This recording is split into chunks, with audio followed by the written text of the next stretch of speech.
After 85, his health started going downhill.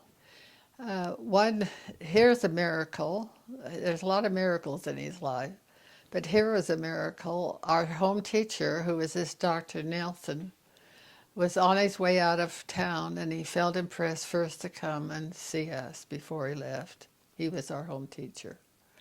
And Richard had been having trouble with pains in his chest. And Dee looked at him and he said, "Richard, you get to the hospital right now. You have got blood clots in your lungs."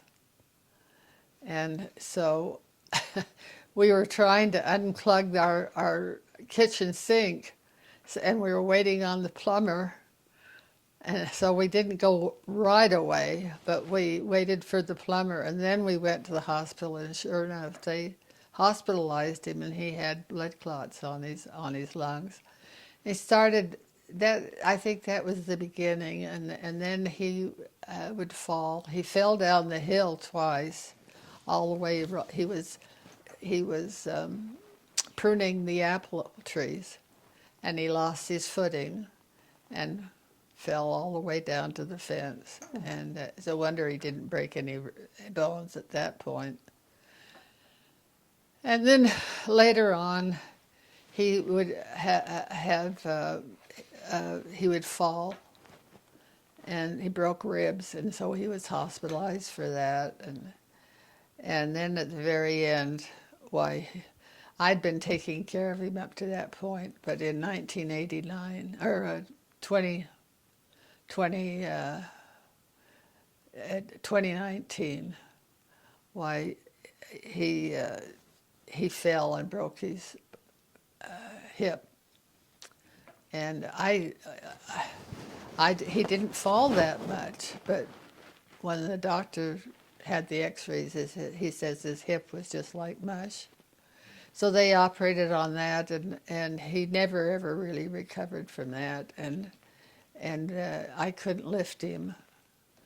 It came to the point where he'd have to be lifted, and I couldn't lift him. And so, fortunately, here again is a inspiration, is that we decided about a year before that we would put his name in the veterans home. It would take about a year to get it on the list. And so we did the year before, and fortunately, right soon after he fell and broke his hip, they had an opening for him, and this would have been in July of 1989. And then he was there for 3 years. It was just a fairly small room, but they gave him wonderful care, and he called it his gilded cage. But he had to go through a lot of adjustments, but he influenced a lot of people in that time period that he was staying there. A lot of the people were inactive members. He had one caretaker named Bill who'd been on a mission, and just a week before he passed away, Bill decided he was going to go and be a truck driver out in the Uinta Basin. And so Bill wasn't there when Richard passed away, but he had cared for Richard for nearly 3 years.